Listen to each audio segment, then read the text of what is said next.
cette incommunicabilité, cette intraversabilité, si l'on peut dire, des oppositions classiques qui étaient marquées maintenant par les philosophies substantialistes, sujet-objet, etc.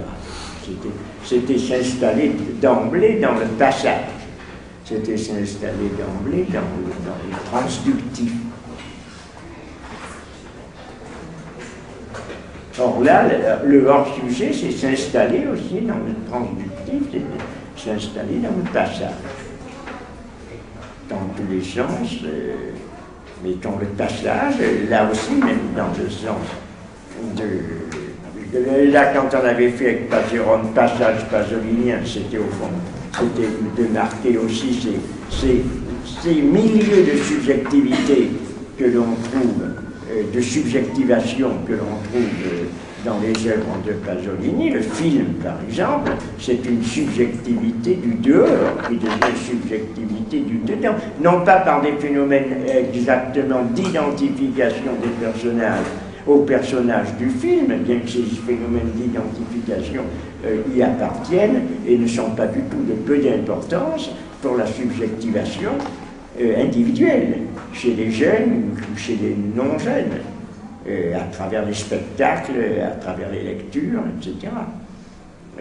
Mais également parce qu'il y a aussi un milieu, une subjectivité du milieu. Les passages de Walter Benjamin, les passages anverts, les passages parisiens, sont des facteurs, il les prend lui-même comme des facteurs de subjectivation de toute la société du XIXe siècle, en tant qu'eux-mêmes, dans leur architecture, sont dotés, ou doués, je ne sais pas comment on dit dans ce cas-là, d'une subjectivité propre. Le monument, tout monument, a sa subjectivité.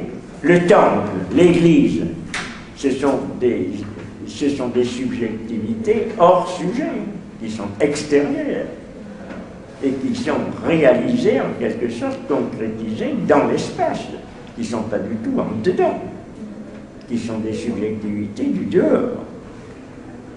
Donc c'est dans ce domaine-là que vous devez rechercher ce qu'on peut appeler subjectivité hors sujet.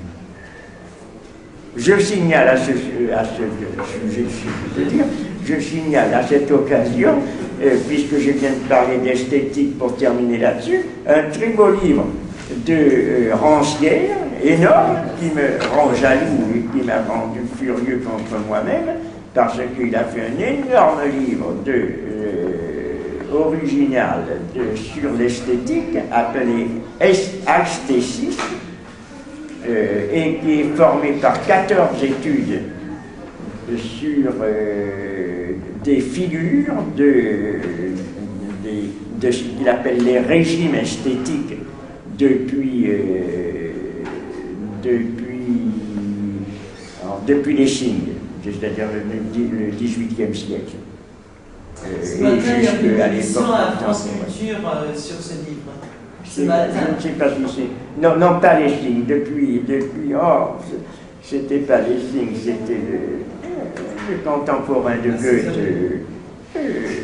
spécialiste d'art grec, celui qui a étudié l'Apollon, le torse d'Apollon de Dreskier, Winkelmann.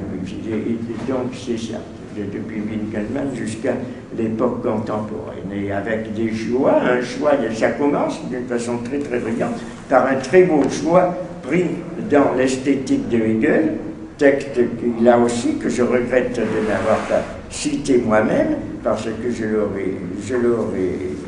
j'aurais eu mon attention portée là-dessus, je l'aurais choisi très très très volontiers sur les peintures de Murillo, qui se trouvent dans l'esthétique de Hegel, dans le chapitre consacré à l'idéal du et il a choisi ainsi, ça vaut peut-être cette esthétique par les choix de texte et les choix de référence qu'il a fait dans ce texte. Je sais ce qu'il a fait à Winkelmann, à Emerson également aux États-Unis, ou d'autres textes qui ont été choisis à l'époque contemporaine, et en même temps Badiou, qui s'est lancé dans un texte révolutionnaire sur la résurgence, je ne sais pas comment on appelle ça, la résurrection de l'histoire. Le réveil de l'histoire. Comment ça s'appelle? Le réveil de l'histoire. Le réveil de l'histoire. Mais qui est intéressant. J'en dis rien, enfin vous verrez. C'est un peu, comment pourrait-on dire, va-t-en-guerre, à mon avis, mais il est vrai que moi, comme je vieillis, je ne suis pas très combatif, tandis que Badiou se bat avec toutes les armées du monde, sur toutes les barricades existantes.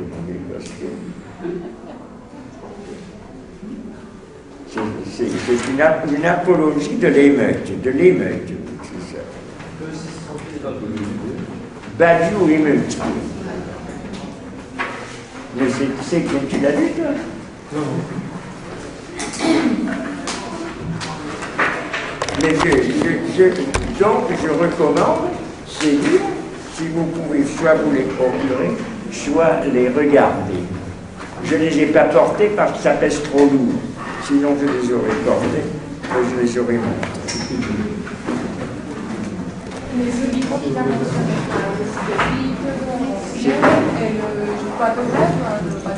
comment il s'appelle? C'était clair? Le réveil de l'histoire. C'était. Il a déjà la représence. On l'a entendu, on l'a compris ce que c'était. C'est ça qu'il faut comprendre. On avait. C'est eux qui me font souffrir. C'est eux qui me font souffrir. Je dis, c'est les Chinois qui me font souffrir. Ils ne comprennent rien.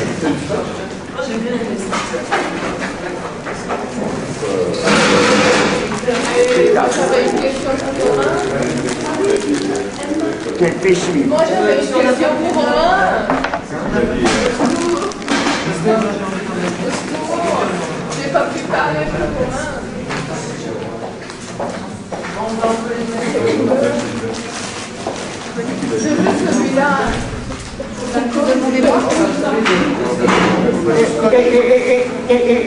Et ce que j'avais pu venez là, qu'il avait prêté. Elle a fait photocopie, il faut que je le mette en Oui. Le perdre. Non, c'était pour toi.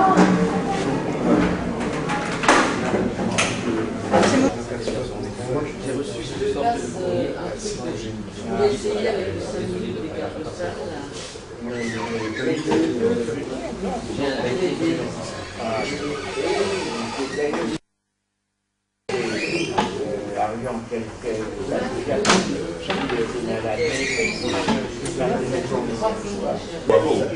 C'est bon.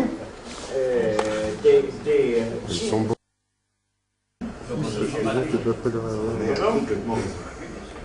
Condensé à la scène? Non. Ah, c'est ça, il vaut mieux au fur et à mesure, peut-être. Ce serait mieux, ça donnerait. Évidemment. Oui, ça donnerait un air moins officiel. Et comme ça, on peut surtout pas un air officiel. Un peu de conversation. On va demander C'est pas vu que c'est ça. Alors, c'est une remarque rapide.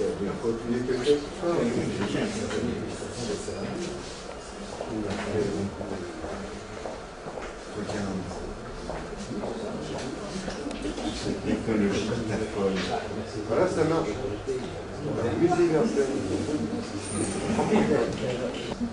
Mais non, parce que la dernière fois, on m'a dit pas 15 minutes, c'est vraiment cher. À chaque fois que j'exclus.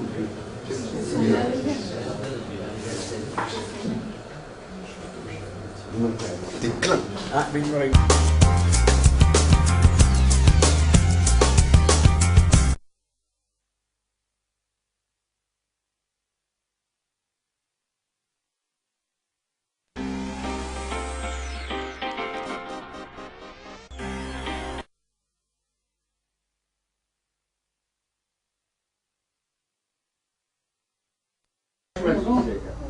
Tu feras le rôle. Une main innocente.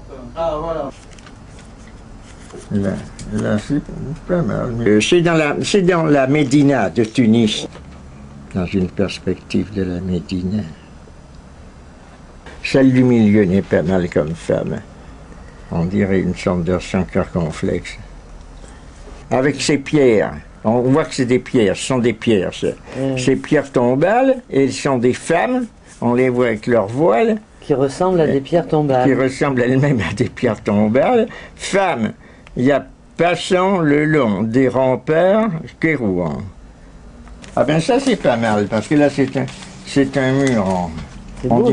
On dirait comme des aquarelles de clé. C'était chez Hamid que j'avais pris ça. Ah ben ça, c'est Ronskier en train de nager.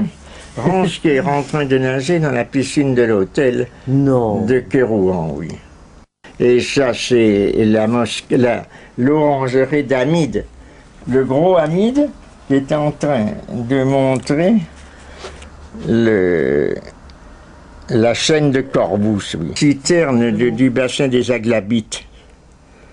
Oui, oui. Il y a 3 bassins des Aglabites qui sont superbes. Pas mal celui-là. C'est ça qui s'est blotti en bas d'un mur. Ah, il y a des hommes qui, qui regardent. Oui. C'est moi les hommes qui... En fait, il n'y avait pas plus d'hommes qui regardaient. C'est dans la banlieue de Kérouan, ça. Voilà Souzy avec des serpents autour du cou. Ce sont des serpents vrais, des vrais serpents, des serpents, qui sont des êtres vivants. Ils ont voulu m'en mettre, j'ai dit non, jamais de la vie, vous me tueriez plutôt que de mettre un truc pareil. Une vue sur la sortie du port de Sousse, en Tunisie. C'est un lac de Sidi Djidi, qui était bleu, mais bien bleu, d'une intensité absolument inimaginable, ce lac.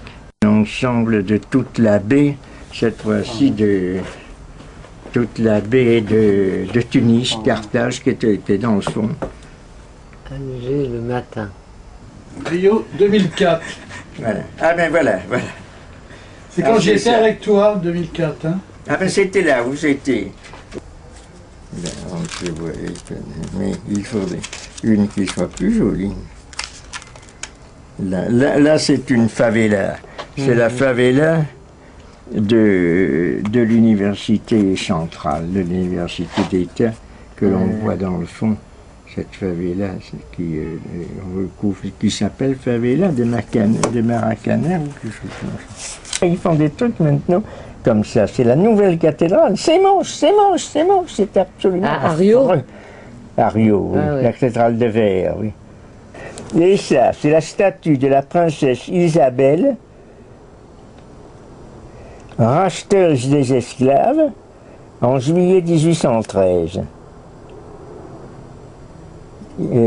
Régente du Brésil, à ce moment-là, c'était étrange. En juillet 1813, elle était régente du Brésil. Et elle est appelée libératrice, on a Liberadora qu'on a marqué là-dessus. Et c'est assez ressemblant parce que c'est une statue qui est sur la plage de Rio. Ça, c'est derrière le Christ Rédempteur que l'on voit là. Et là, c'est de l'autre côté, parce que quand tu tournes, tu as tout un tas de choses. Mais la véritable cathédrale, c'est ça. Les églises intérieures sont comme ça, l'église du 16e, 18e siècle. C'est pas comme cette affreuse cathédrale en verre que l'on a faite. Ça c'est pour passer. Il y a le pont, tu vois, il y a le pont qui a 12 km, mais avant qu'il y ait le pont, et maintenant encore, il y a un bateau transborder qui va à Niterói qui est l'autre côté de la rade et où il y a l'université de Silvia Tedesco, de Virginia également, qui viennent très très souvent et qui sont en relation avec Paris 8. Mais elles peur, comme les gens des automobiles qui vont toujours à toute vitesse, elles prennent, moi j'aimais de beaucoup prendre ça. Alors tu vois, on prend le bateau, c'est très agréable.